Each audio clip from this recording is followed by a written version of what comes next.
We are so excited to share this conversation with you. We had Matteo in from 8 Sleep. He's amazing. Greg, what'd you have on it? Matteo gets community. He has basically identified athletes, moms, lawyers, etc., and tried to reverse engineer how to get them talking and creating a community-driven marketing approach that I absolutely love. If you're into consumer, if you're interested in community, interested in marketing, this is the episode for you. Let's just dive right in. I hate banking. Most banking products suck. So when I was starting all these new businesses and going on this new adventure, I turned to Mercury. Mercury is banking for founders by founders. They make everything so easy in a beautiful, elegant design. There's free wires, virtual and physical debit cards. They even have a raising platform where they will connect you with other investors out in the ecosystem. Have you tried Mercury? I have. And let's be honest, when you log into traditional banking websites and apps, it's hideous. When I go into Mercury, it's like a walk in the park. So I love using it. It feels fresh, and I can't use anything else. You should definitely check it out at mercury.com. It will completely change the game for your banking experience. I guarantee it. AppSumo is the #1 place for entrepreneurs. It is a marketplace where entrepreneurs can find the products they need to build and scale their businesses. Its founder, Noah Kagan, is a creator. He's a builder, and he understands what you need in order to scale. So he's created a marketplace where you can find those things. It's amazing. I've found so many unique products there, and as a creator, you can make and list your products at a super low cost and have this incredible discovery engine to go sell and scale your business. I highly recommend you check it out today. Go to appsumo.com/theroom. It's red! Where are we starting? Musk, your boy? Musk, my boy? That's your guy, dude. Elon Musk. No, he isn't. Huh? Not my guy. I thought you were a Tesla guy. You love Tesla, don't you? I never owned Drove in a Volvo. Tesla. That's true, actually. Drive a Volvo. That's true. Are you anti-Elon Musk? No, I think Elon Musk is like a big visionary. Okay. I like that he lived in Canada. Oh, that's right. Queen's College. Queen's, yeah. Yeah. I think my Very briefly, Queen's College. Queen's University. Oh, is that different? Okay. Yeah. I don't know anything about Queen's College in New York. Queen's College is in New York. That's where Alexander Hamilton went, right? Or he was trying to go? Yeah, I remember that from Hamilton. So Elon Musk, interesting guy, visionary consumer, does some weird stuff from time to time to drum up intrigue online. And recently he does this Twitter poll that has caused a ton of stir. He basically tweeted out about all this stuff that people are talking about with unrealized capital gains and the idea of like taxing billionaires on their wealth. And he tweets out this poll that just says, do you support me selling 10% of my Tesla shares to pay taxes, basically? Because he doesn't take a salary, he doesn't take a bonus, whatever. So this would be the way that he pays taxes. What did you think of this? What I like about Elon, he's like, he gets the internet. Yes. He gets the internet. Yeah. Yeah. Yeah. So I don't know how many people voted. Do you know how many people? Like I think millions? it was 50 million Yeah. or something crazy. Yeah. So I think like he got them bought in on this decision. Mm-hmm. And what was it? Like 50-something% said do it. Sell Yeah, it? 55, 45, something like that. Yeah. So I think like now he has, okay. How many of those were like burner accounts of like Nancy Pelosi? Yeah, The probably a Democrats that bunch. wanted to be in there, just like bots hitting yes. Probably, but I think like okay, what did he achieve? Step 1 is he achieved just like Elon Musk getting out there, his name getting out there, Tesla getting out there. So like good work. And step 2 is now he has carte blanche to sell like $1 billion of stock. 20 billion. $20 billion of stock. Insane. Yeah. $20 billion. The thing that I think is just, like, I like it, right? He understands the internet. I think you're totally right. He knows how to drive intrigue without it being like a Tesla ad, right? All of this benefits Tesla, benefits SpaceX, Boring Company, all of his things, because it's like Elon Musk halo that he creates around all this stuff. But there's kind of a dark side to it, right? Like, what if he knew about some bad developments at Tesla and he tweets this out knowing that like the yes is probably going to win and want him to sell, and then he goes and sells 20 billion of stock, which like is technically insider trading, I think, if he knew that there was going to be bad developments coming out about it. But now he's like, oh, I have to abide by the Twitter poll, so I got to do it that way. So I think there's like it's gray area. It's sketchy territory, especially given he's gotten in trouble in the past for the SEC for what he did a few years ago with the whole like funding secured when there was clearly no funding secured. Can you remind me what happened again? He tweeted out thinking of taking Tesla private at $420 per share, which obvious joke, 420, and said funding secured. And there was no funding secured. And he basically said like Saudis or someone was going to fund this deal. And at the time, Tesla was trading at like 350. So the stock spiked. And then the next day it was like funding's not secured. The stock collapsed. So a bunch of people got smoked, lost a bunch of money that had bought in thinking that he was being real. And so he got like sort of slapped on the wrist. Like he has to have a Twitter babysitter now, effectively. But yeah, to me, Elon is like typical entrepreneur. Yeah. Always pushing the limits, like asking for forgiveness. Yeah. Rather than approval. And he just gets the internet. Yeah. So like, I honestly like kudos to him. Yeah. Like dude, I think Tesla's at $1 trillion market cap. Right? Way over, yeah. Way over $1 trillion. Yeah. Like, and it's all, not all through memes. Like they have a great product, but the lesson there is like memes plus great product equals good things happen. Yeah, the hype machine and the fact that they don't spend $1 on marketing. He's doing it all without marketing. These car companies are spending hundreds of billions of dollars, and he doesn't have to because of what he's created. When you go into a Tesla showroom, you can't like test drive a car, right? You can't buy a car. Yeah, I mean it's a different experience for sure. It's a completely different experience. You got to buy it online. You got to buy it online. Yeah. Like, but they have showrooms like all over the world. Yeah. He understands the internet. You're absolutely right. And it actually feeds into what I want to talk about today. So let's get our drinks going, and then we can dive into the conversation, which is all related to building hype on the internet. So it's morning. So good morning. Accordingly, we're going to have mimosas. How do you feel about that? You a mimosa guy?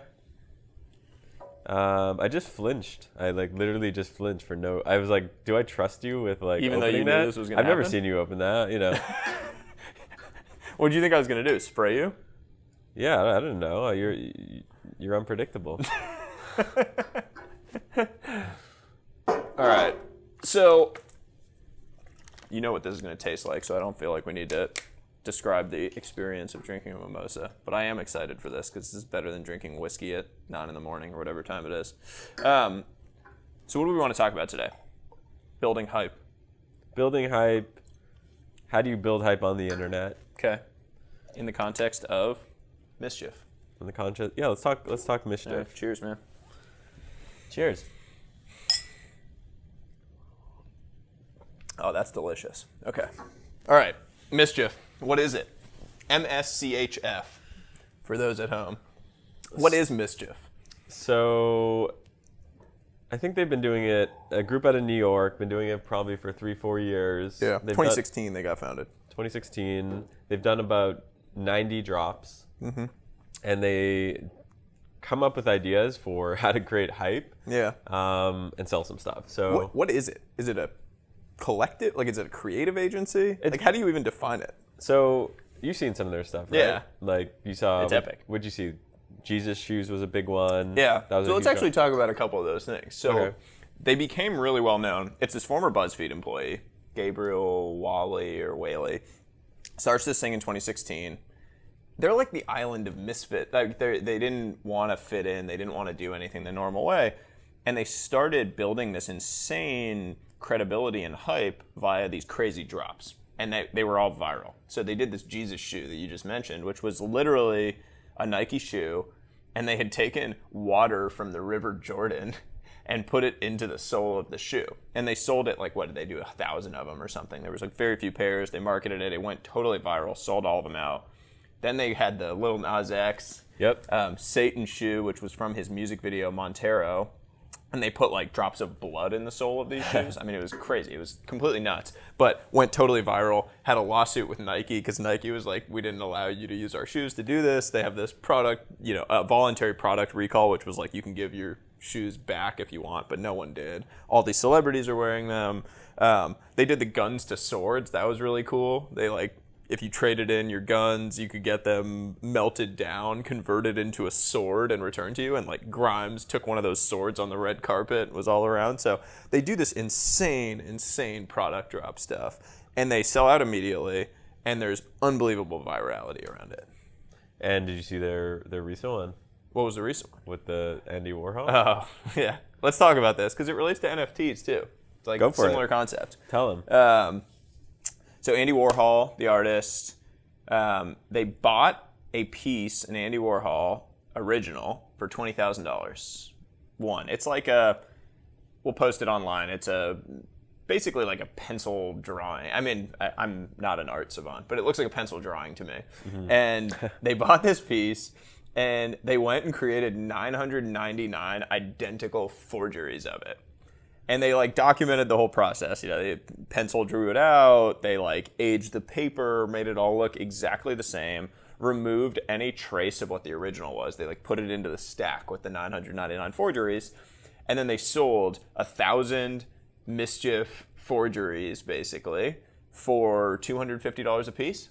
So they had bought the original piece for 20 grand, and then they made 250 grand on selling these 1,000 forgeries immediately. And that's the cool thing about MSCHF is if you go to their website, which is it's actually a really cool website. Every single one of their drops has a bunch of press. Mm-hmm. So like the Warhol thing had a bunch of press. It was everywhere. Jesus Shoes had a bunch of press. It was everywhere. Like everything they do, like they reverse engineer getting coverage. Yeah. Like on blogs and stuff like that. Yeah. And I think that's a really interesting way of like building a startup or building a company or building a product, which is, okay, what can I build so that people will write about it? So I'll give you an example. Yeah. April 2020, quarantine, COVID is already happening for a month, 2 months now. People's hair was getting long. Mm-hmm. So Checkout created a website called You Probably Need a Haircut. And it was this way that it paired you up with virtual barbers to cut your hair. Okay. And it guided your wife would be a FaceTime with like a barber in New York and she's cutting your hair and she's like telling you how to do it, he's telling her how to do it. Hey, cut like this, cut like that. Yeah. And it went completely viral. Okay. Today Show, on Fox, ABC. Real viral. Wow. Like tens of millions of visits and views and stuff like that. Yeah. And we built it in under 4 hours. Yeah. From conceptualization to building it in under 4 hours. Yeah. And what's the realization? Like, what was the insight you had there? Is it just that, like, in the modern viral digital age, hype is the ultimate currency? What MSCHF understands really well is that when you understand culture, you could create products around culture. Mm-hmm. So at the time with You Probably Need a Haircut, everyone, like the cultural vibe was like, oh, my hair is getting long, I'm growing out my hair. Everyone was just kind of talking about their hair. Mm-hmm. And you couldn't get a haircut. Yeah. So we were like, okay, let's come up with like an interesting like viral name. Mm-hmm. You probably need a haircut.com and build something around that. Yeah. So to me, like the future of marketing is around drops. Yeah. Like You Probably Need a Haircut, like MSCHF. Yeah. And it's about reverse engineering these, cultural moments. Yeah. That you can create these products around it. And the best part about it is that in software, I mean, it's harder to go and create, get blood and put it into a shoe. But with this whole world we live in where no code, is a thing, and you can go and just build a website. You don't have to know how to code. Yep. And piece things together. There's just a lot of opportunity just to come up with interesting viral ideas and slap it together. Yeah, I think what you're hitting on is something that I've thought about a lot. It's like the framework I have around it is, it's like the modular economy. I don't know what the right way is to talk about it or call it, but that's kind of how I think about it, which is basically if you can create hype and you can create that buzz and you know that you can kind of build that and stoke that, you have all of the tools necessary to go and build a business that is highly profitable from day one. And I think it's funny because, like, MSCHF, we've talked about this, they raised venture money, which I actually just don't really get. I don't really understand why they went and raised venture because they seem so anti normal establishment. And so like the idea of raising money, maybe they needed it for some of these things. I mean, maybe the processes around like replicating these things, light aging them and doing all of that, maybe it's expensive, and maybe like the net profits on these, I don't know. I mean, on that one, it was 20 grand to buy the Warhol. They made 250 in gross profit on it, but like maybe there was a bunch of costs that sit in the middle of that I don't know about. So you need money because you're loss making. But if you could start a business today and say, like in clothing, if you have a designer, like someone that can design a really cool product, you could do a limited drop of like 1,000 of something or 100 of something. If you had a designer, someone that understood distribution, so maybe they have a big audience, or maybe they, just understand how to go through different marketing channels, drive virality, and then an ops person, basically just someone to like do the back end of getting it. But you can do these things now in a very easy way and just like sell out before you actually go buy the inventory. And that's the brilliance of it. Yeah, that's why I don't know why they raised venture. So I actually, do you know the story of why they did? I have no idea. They raised from Founders Fund and a few others. I know they raised like at least $5 million. Yeah. To me, it's like you're building. I didn't get the pitch. Yeah. But I imagine like the pitch was something like, we're building a brand like Supreme that's internet native. Yeah. Around drops and stuff like that. Yeah. Which I totally get, but what I don't get is just do drops that are profitable. Yeah. Like just make money on your drops. Yeah. And use that money to fuel the business. Yeah, it's hard to scale coolness. This is like another framework, right? Like, I mean, Elon Musk, to go back to Elon Musk, has somehow managed to scale intrigue and coolness to an insane level, and it's never going to end in that way. But like Supreme, I don't think of as quite as cool as it used to be. Well, I think to me it's authenticity. Yeah. Like Elon Musk, how old is Elon Musk? 45. I don't know. I'm making up a number. 45, 50. Okay, so let's say he's 50 years old. Yeah. Like I feel like Elon Musk as a 50-year-old today is the same Elon Musk as 25, and but his audience is 1,000, 10,000, 50,000 times bigger. Yeah. 50, or millions of times bigger, right? So he's just scaling himself, and he's being authentic. Supreme, you can argue, lost its authenticity over time. It started off in New York in skateboarding culture, right? Yeah. Now, does Mischief to me seems extremely authentic. Amazing. They've done 90 or so drops. 1 through 90 have been super cool, and they've been learning and stuff like that, but it seems very authentic. Mm-hmm. Now, what venture does a lot of the time is it takes you from being authentic. What venture does a lot of the time is takes you from being authentic to inauthentic. Mm-hmm. Because when you have the venture influences you to grow at all costs. Yeah. And when you grow at all costs, you have to compromise sometimes. Yeah, you do different things. You make different decisions. And I mean, to their credit, so first off, I've talked to the guys at MSCHF. They're amazing, and they are very different, and they think differently about all this stuff. But it's a different vibe, the people they raised money from, to their credit. Like Founders Fund thinks differently about venture versus others, and so maybe they're able to continue to bottle it up and scale it. But these drops are insane. So cool. Yeah, I mean, we should bring them on the pod. Yeah, I would love to. I'd love to. We'll get them onto a future episode, and we'll talk about some of their drops.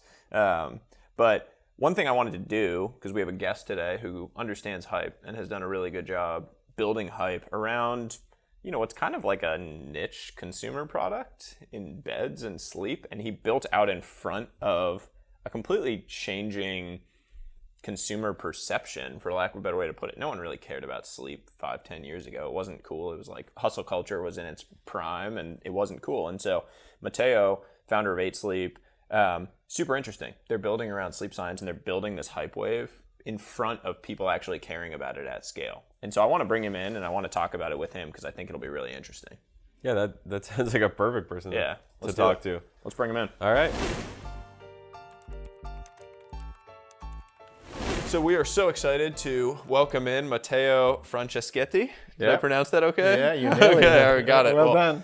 Matteo is an amazing founder, CEO, founder of 8 Sleep. We talked about it a little before, but completely revolutionizing sleep performance and sleep technology. So really excited to have him in to talk about everything hype and consumer and how you build this like amazing, amazing company out in front of a changing perception and consumer perception. So thank you for coming in. No, thank you for having me. Appreciate Excited to share more. So what we were talking about before you joined was, we were talking about it in the context of MSCHF, this company that does these amazing product drops and drives all this like crazy intrigue and marketing hype around their drops. And it struck us that you in particular have built something that is like this industry that's not necessarily sexy, right? Mattresses. Like no one really thinks of mattresses as sexy, but you've created this amazing technology overlay and this amazing hype and marketing engine around it. So we'd love to just like start there. How did you do that? What was the insight you had? And why did you start there? Yeah. I mean, all the credit, honestly, goes to my co-founder, Alexandra. She came up with this concept of sleep fitness.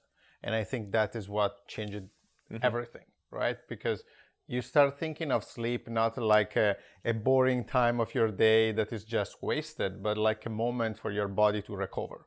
So we always tell everyone that going to bed is like going to the gym. You're doing something for your body to recover, to stay fit, healthy. And so she came up with this concept of sleep fitness. And once we defined that name, we started understanding our strategy that is all around athletes, top performers, and recovery. And so now if you look at what we do, now we have a bunch of athletes. There was a major fight in New York last week, and the athlete is an 8 sleep athlete. We just signed Justin, who is the #1 CrossFitter in the world. Oh, wow. He just won the CrossFit Games, I think in July. And so we are signing athletes and we power their sleep because now they are all educated and knowledgeable enough to know how important sleep is for their recovery and performance. But there is really no other brand that is doing that. Right. You can think of us like a Red Bull, but instead of giving you a drink, we give you power through sleep. Yeah. I think what was cool about Red Bull as a business and as a marketing engine was it was super aspirational. Yep. Right? So they signed surfers, skateboarders. And it's like I wanted to be like one of those people. Yep. So it's interesting that you're taking sort of a similar model but applying it to a completely new vertical. Yeah. I never thought about that, actually. The Red Bull example that you just brought up is a really interesting one. Mario, our friend Mario Gabriel over at The Generalist, wrote a great piece on Red Bull a while back about the engine that they've created. And it is super fascinating because they do all these things that it's not related to energy drinks. Like they have the Formula One team. They did the like crazy jump from space that the guy did, the parachute. And they're generating so much buzz and hype around something and just around the name brand. And so when you bring it up, like in the context of athletes, you're creating that same hype by having someone that's this crazy high performer all of a sudden talking about sleep and how it changes them. Because the first principle is the same, is to give you energy, right? To achieve whatever you want to achieve in your life. You could be a mom, you could be a doctor, you could be an athlete. And so actually we are looking at some other sports like winter sports and surfing because the content is really cool. These athletes, they have a lot of energy. They do they make the impossible possible. And for that to happen, you need to have the energy and you need to be fully recovered. And that matches our story. When you and the team came up with the idea around, or the insight, I should say, around sleep fitness, were you like, okay, this is going to be huge. Let's go create, a mattress product? Or like, can you walk us through a bit about how you came up with the idea and why it, because I look at it, I'm like a software guy. I look at it like, oh my God, how does he deal with supply chains? How does he deal with it's hard designing? It's hard. So I'm just curious, like how you got from A to Z. So I would say there were almost 2 phases for us as a company. There was phase 1 that was 2015 to 2017. We launched with the first product. It didn't even have cooling, so it was more like really a sleep tracker. Okay. We sold 8,000 units in pre-orders, go through YC. I moved to China for a couple of months to build the units, but we didn't have sleep fitness at the time. And then everything changed when Keith Rabois at Kozla invested in us. And so we raised our A, and that is the moment where we decided to substantially rebrand. And the money was also used to build the pod, which is the current product, which is the one that now is really 90% of our sales. And so at that time, I have been an athlete all my life. Keith Obviously, he's really into fitness. He's like a 1,000-day streak of Barry's boot camp or something like that, right? It's crazy. Dalian the same. They invested together, and so we were just speaking the same language, and we said this is not. It's not a mattress company at all. We don't even have a mattress expert or a foam expert, but we always and immediately thought of this like from a fitness angle. Then Alexandra came up with this word that now looks so simple and obvious, but when you have never heard of sleep fitness, you would never think of matching these two words. And we started pitching to people, and some people love it. Some other people were saying, does it really make sense? But then we started developing the whole brand strategy, and then this started looking awesome, and we went all in for that.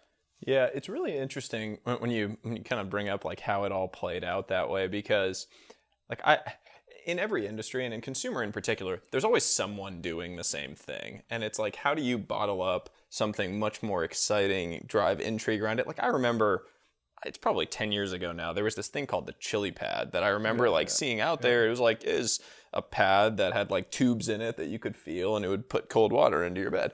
And it never went anywhere, right? Like it had an insight, and there's probably something to it, and it helps you sleep. But you guys have created something, obviously a better product, and I love the product. I'm a huge fan of it, by the way. I was talking to Greg about it yesterday and just like trying to convince him on it to buy one now. But it's something different about the way that you bottled up like coolness alongside this amazing product and science insight that is so intriguing to me. When you say coolness, do you mean like temperature cool? Or No, like sexiness around sleep, which that piece of it I think is so amazing, because sleep is something that no one has ever thought of as like this sexy fitness thing. Everything's all about working out, and you want the like muscles, and you go Barry's Boot Camp and all these workout companies. But suddenly science started to build up that sleep was actually the most important thing for longevity, for your health, for the way you have energy on a daily basis, but also for how long you're going to live. Yeah. And so it's just interesting because you built out in front of that, and you had built this thing, and now people are starting to realize it. You go listen to some of my favorite podcasts like Huberman or some of these other science podcasts, like half their episodes are about sleep and how important it is now. So it's And this angle at the beginning was quite controversial, even inside the company. We had a lot of people inside the company that they say, but this now is going to be a very small segment. It's only about athletes. But at a certain point, I realized, look, this is what I like. I used to be an athlete. So even if you guys really want me to be the face of this company, be out there and be passionate about taking a flight to do something, it needs to be about something I like. And so that is how we force the thing a little bit. And I think now is proving to be successful because it's aspirational, right? We are making sleep aspirational, and it's all about recovery and energy. It's the same thing. If like I always go back to frameworks, but it's the same mental model as what Nike did with making athletics aspirational. Anyone was an athlete. Like they did that whole brilliant campaign, the Just Do It stuff, when they first started launching it, which was, it's not just Michael Jordan, it's not just Tiger Woods, it's not just Serena Williams or whoever it is. It's you. It's the normal person on the street getting up and grinding away and going to drive a truck and wants to go for a walk to be healthier on a daily basis. And like that, it's almost an emotional reaction that you feel associated with it. When you have that feeling where you can take something that was previously only for the elite and suddenly it's applicable to everybody. Exactly. We call all our users everyday athletes. Yeah. And you don't have to be an athlete. Again, you can be a doctor, you could be a mom, you can be whatever. We want to unlock your full potential. Doesn't matter what you want to do. We want to give you the energy to achieve, your peak performance and your peak happiness. And that starts with sleep, right? And then there are couples fighting around different temperature. There are athletes that want to recover faster. There are people that are just sleeping hot. There are women in menopause that have hot flashes. So then the category or the audience is pretty broad. But again, and that is the key thing that we had to really explain internally is, it's not that we are for athletes. Athletes are just the maximum expression of the energy that we want to give to our 100,000, 200,000 users. But every person is a user exactly like Nike. And so Nike is a perfect example for us now. Companies that we really admire is Nike in terms of branding, obviously Peloton, and from a technological standpoint, Tesla. Yeah, we were talking about Elon Musk earlier and how he has this unbelievable capacity to create hype around, and he's scaled authenticity. You said that very well. Like, he has managed to, despite how big he's gotten as a person, continue to scale the authenticity of Tesla and these other things he's building. So I think it's a great example. I have to ask you about supply chain stuff, because we're in the midst of what is probably a generational disruption to supply chains globally. I assume you have Asia manufacturing to some extent. How are you managing? What are like the key things you're focusing on as you try to work through a period of disruption like this? It's a shit show. I think that the team is doing a pretty good job. I mean, at the end of the day, the way we are, the simplest but most expensive way for us to fix the problem is to airship units, which obviously for us is quite problematic because they're big. It's not like a wearable. Right. But we are, so in terms of having all the units and all the components, we're fine. It's just really a problem of catching up with demand, because we are seeing a lot of demand on our side. Plus, obviously, ocean shipping right now is not really an option with the holidays. So we are shipping a lot of units, and that is costing a lot of money. Yeah. The hope is that in the second part of December, we will be able to switch to ocean shipping again. Yeah. It's a really crazy environment right now, because the ocean shipping obviously is traditionally the most cost effective. Air freight somehow has been better for a lot of companies in getting things over, and you take the margin hit because you just need to fulfill the orders. You guys have the benefit of being direct to consumer. Is that 99% of your business or all of your business? And so what I've seen with some of the companies I'm involved with is like the wholesale orders are the hardest part, because if you're delayed, they just cancel the order, and now that's revenue that's gone. You're never getting it back. For you guys, I imagine you own the customer, you own the relationship, you've built that relationship with them, and so if it comes in 4 weeks versus 6 weeks, people survive and they'll wait until they can get it. And you're also building something that there's not really an alternative to. You're the only business out there that's really building on the forefront of this. Yeah, I think the only challenge is now with the holidays, because that is a hard deadline if it's a gift. Yeah. We were, so when we are perfect, we ship within a week. This year, multiple times, we were shipping within 3 to 4 weeks because we couldn't catch up with demand. Good problem to have. Yeah. A lot of demand. Yeah. Now we need to make it on time, right, for the holidays. Obviously, the port in Long Beach right now is getting your units on time. More than anything, it's really hard to predict when you will get your units, and so you have to de-risk. And by de-risking, you fly in units, and that is super expensive. So that is what we are doing, just to make sure we can respond properly to demand. So Greg and I have an ongoing discussion and debate that I feel like is a common thread that goes through a lot of these discussions around raising venture capital and raising capital and the process around it and why to do it versus companies that don't necessarily need to do it. We talked about it in the context of MSCHF, that company we were talking about earlier, that they raised money actually from Founders Fund as well. And I think Keith is probably involved. And it doesn't strike us as one where they necessarily had a big need to raise capital in front of it. So can you talk a little bit about your thoughts on venture capital, why you should raise versus companies that maybe don't need to? Yeah, I mean, for us, it was not even really an option because, hardware, at least for us, when you develop cutting edge technology, is so expensive that there is no way you can do it without raising money. I still think if you raise money from the right people, they are extremely valuable. There were a couple of things that worked really well for us. First, obviously, the round being led by some of top VCs, from Keith and then Trey and now Antonio Gracias with Valor, who was the first investor. He's fantastic. Yeah, he's fantastic. I know him actually quite well personally. So, he's fantastic. It's a great group. So Antonio has been now in the board of Tesla since 2007, and now he's with us. So that type of experience has no price, right? Another thing that worked really well for us was we raised money from a lot of individuals, operators that are extremely valuable. Now, Patrick and John Collison, Naval, Pomp, and people with big audiences that and a lot of friends trust. In tech, right? Exactly. So then they can open doors. They can help you with recruiting. They just become friends, so you can pick their brain as needed. Another great investor for us was YC, right? So we built a very close relationship with them. I also just went through the YC growth program, right? So that was amazing because there are great speakers coming in, or you just work with the partners, and so they tell you, okay, the company is reaching a new level and inflection point. This is what other CEOs did. So you just need to cherry pick the right people. Yeah. But these people, they can 10x the value of the business because of the knowledge they can transfer. Yeah. Could you talk more about your YC experience and how important that was? Yeah. Do you recommend people look into it? And just a little more color there. Yeah, I would say it was a major inflection point for us. We got rejected twice. Huh. I love stories like that. Yeah. Like you got rejected, you kept coming back, and now clearly, it's a multi-billion-dollar business. It's an amazing business. I love that. It's a funny story because so we apply, we got rejected. We reapply, we got rejected, and so we say, okay, fine, forget it. And then I think a new partner, specifically for hardware, just got hired. I meet him and he says, oh, you have to apply. And I say, no, I don't want to apply again to be rejected the third time. I have a dignity at a certain point. He said, no, you have to apply.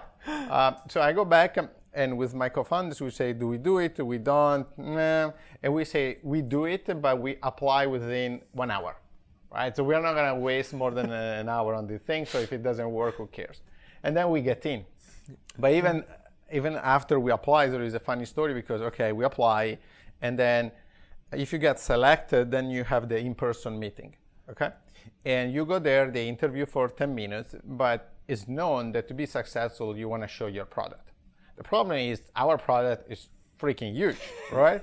So we rent a truck with a bed and the cover, but part of the experience was also with lights and other stuff that the Nest that you would have in your bedroom because there was an IoT connectivity. Yep. So we also bring nightstands and the lights that go on the nightstand. And we go to Y Combinator, and in the hallway, we substantially build the bedroom. So we take the interview. I don't think they were really convinced during the interview. They were a bit probably skeptical about the opportunity of the business. But then, after 9 minutes, it's a 10 minutes interview. After 9 minutes, we say, "Oh, come to see the product." And they say, "What do you mean?" We have the whole mattress right there, so you can see it. And so they come out and they try the product. And I think they were so shocked that we were there with the whole, that we built a bedroom inside Y Combinator office, that probably they said these guys are resourceful enough that it's worth giving them a chance. But that was pretty weird because in this hallway there were all the other founders not that they were taking interviews, but they were there just with their laptop because most of them are software founders. And then we were there with our mattress. So I love that. I love it. It's so funny. It's like, I keep coming back to this whole idea of like variant perception. Have you ever heard that concept? No. Variant perception. It's like you have a perception of what the future is going to be like that is different from the consensus. And time again, you see these amazing businesses that have been built basically where a founder had, or a founding team had, a variant perception of what the future looked like, and then they were proven right. And this is a classic example of that to me. Like Shopify, Toby had this variant perception that the future was going to look very different in terms of how people shopped online, and that e-commerce was going to take over the world. And so he built something that enabled that future. At the time when he had the idea, no one really was thinking about it. And so you capture all of the alpha from that because you're the first one to really have that idea and go build something. And you guys, I see it in the same way of you have this variant perception that sleep is going to become a mainstay and a pillar of people's fitness, performance, life, health, etc. And you build something out in front of that trend. And so it's a classic example of that to me. And it's so cool to see those like pound your head into a wall failures, and then it breaks through, and you end up kind of having that moment. And now you're clearly, you're at the beginning of your S curve, and you're starting to see it. So it's really exciting. I call the same concept. You need to be contrarian and right. Yes. That is the only way you can be successful. And we are far from being successful, but very successful people, they were contrarian, so they were seeing something no one else was seeing. But then you also need to be right, because just being contrarian doesn't mean anything. Then you screw up your decision. There are a lot of contrarians out there. Not all of them are right. That is true. That is true. And remarkable, right? Like I feel like who else is setting up a bedroom in a hallway, right? Who else is sponsoring pro athletes for this particular vertical? Like, Seth Godin, the author, talks about remarkable being something that you make a remark over.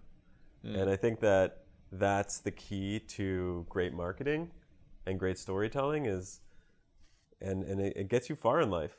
Yeah. Being willing to do that one Yeah. thing. We want to, one thing we always, language we always use with our board was to cut through the noise, right? Because particularly in consumers, there is so much noise. So you need to do something different or no one is going to pay attention to you.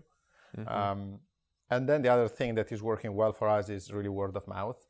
Even if our product obviously is kind of expensive, right? It starts at $1,500, but 20-25% of our revenue is word of mouth. Yeah.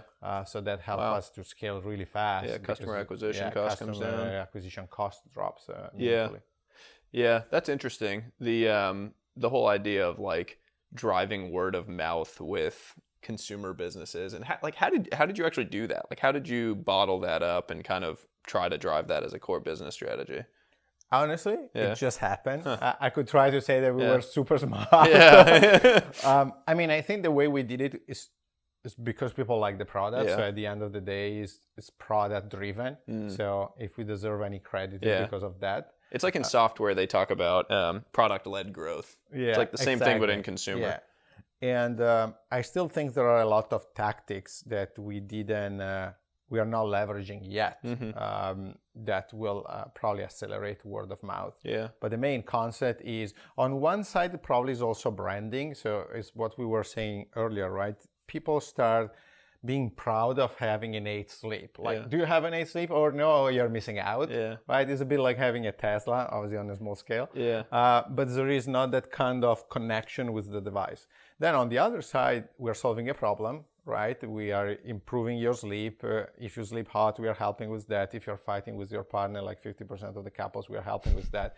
And so it starts becoming a very easy conversation when people have like dinner with friends and they start talking about the device.